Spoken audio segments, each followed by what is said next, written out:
Hello everyone, I am Jan Jia. I am pleased to share with you our work on single-cell rapid identification, in situ viable count and vitality detection, and genome-based traceability of probiotic products. We have named it SCIVVS technology. At present, probiotic products are becoming increasingly popular. Faced with a wide variety of probiotic products on the market, consumers often ask such questions: what kind of probiotic products are reliable? There are also increasing reports and news indicating that there are many probiotic products on the market that do not match the number of live bacteria or the types of strains added. In the face of the current chaotic market for probiotic products, the country also has corresponding laws and regulations to restrict it. For example, the number of live bacteria in every gram or milliliter of probiotic products must reach the 6th power of 10 or the 7th power of 10, but currently only the number of live bacteria is required, and the identification of bacterial strains is optional. This is mainly limited by a limitation of current detection technologies, which are difficult to quickly measure the number of viable bacteria in products, and usually cannot measure the in situ activity of strains. Firstly, let's introduce the application of our technology in live bacterial technology and vitality quantification. Firstly, we conduct a 3-hour heavy water assisted incubation for probiotic products before quality inspection. The CD value of such a heavy water peak obtained after 3 hours is called commander, which is subtracted from the 0-hour commander, mainly to remove some background interference signals. The obtained value is named metabolic activity level MAL. When MAL is greater than 0, we consider it a living cell, and when MAL is less than or equal to 0, we consider it a dead cell. In addition, we also provide a relative metabolic activity level, which refers to the ratio of the MALs of a strain in situ in the product to the MALs of the strain in the logarithmic phase. So, as we mentioned earlier, there was a 3-hour heavy water incubation.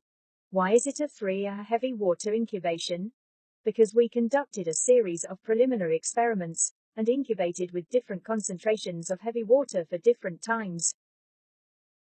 We found that cell saturation can be achieved when incubated with 75% minus 100% heavy water for 3 hours, but when incubated with 75% heavy water for 3 hours, cells will reproduce. This will affect the counting results, but there is no significant difference in live cell count after 100% heavy water incubation, as 100% heavy water itself has a certain inhibitory effect on cell proliferation.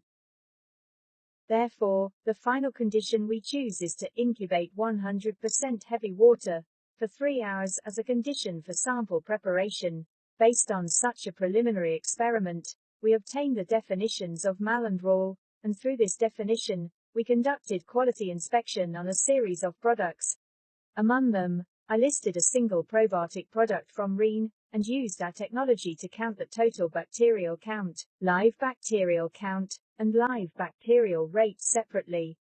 At the same time, we also used traditional methods to count, and through t-test testing, we found no significant difference, so we believe that our technology is relatively reliable in counting the number of live bacteria, total bacterial count, and live bacterial rate.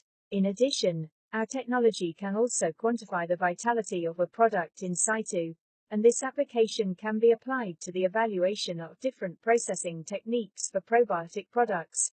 For example, we have listed an infant bifidobacterium from Donghai Pharmaceutical, which is also a strain, with different processing techniques. One is coated and the other is not coated. The two different processes are evaluated using traditional methods, or based on the survival rate. Therefore, they need to conduct an accelerated experiment, lasting for 10 days and then calculate the survival rate to determine that product Y is the better production process plan. However, using our SIVS technology to obtain product Y through metabolic activity and heterogeneity indicators within 5 hours is a better production process plan. Regarding bacterial identification, we have constructed a single-cell Raman spectroscopy reference database for 21 legally edible probiotics.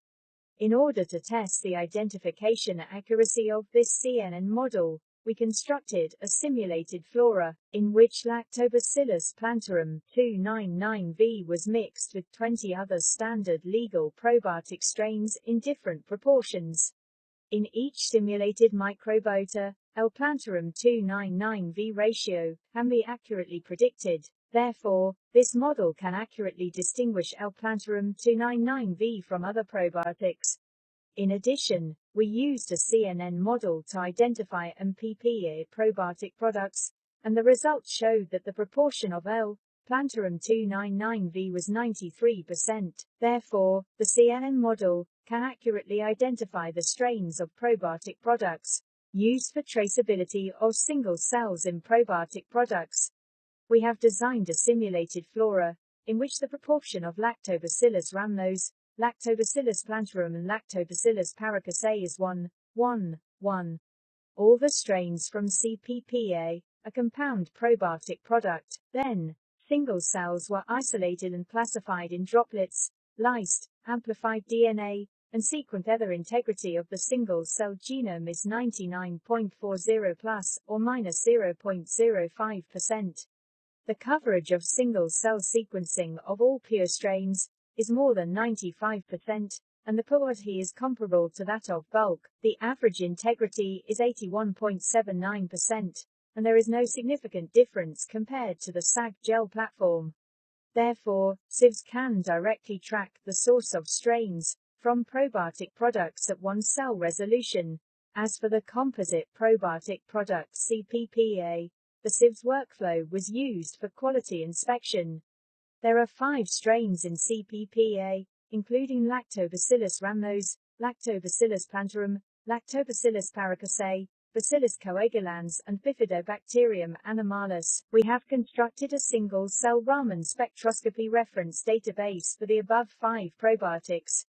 Based on the depth convolutional neural network, the average accuracy of identification is 94.93% plus or minus 0.01%, indicating that it can accurately distinguish 5 strains in CPPA. Using the above CNN model, the predicted proportions of live cells for the 5 strains in CPPA were 26.79%, 54.22%, 2.28%, 15.66%, and 1.05%, respectively. The experimental results showed high consistency with the actual proportions. Based on the experimental results of bacterial identification, the distribution of live cell count, and activity of 5 strains in CPPA was obtained.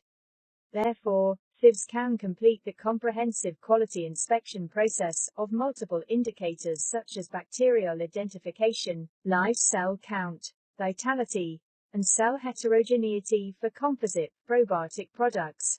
In order to trace the source of single cells in composite probiotic products, single cells were selected, lysed, and subjected to whole genome sequencing and amplification. Our results show a positive correlation between the number of core genome SNPs and the coverage of SAGs. For Lactobacillus paracasei, the lowest coverage rate is 46.28%, and the highest coverage rate is 99.07%, which can be traced accurately. For Lactobacillus plantarum, its genome coverage is 68.68%, minus 90.72%, and accurate source tracking results have also been obtained. Therefore, sieves directly achieves traceability from the single-cell level of probiotic products, regardless of the cultivability of the strain, which is sufficient to support traceability.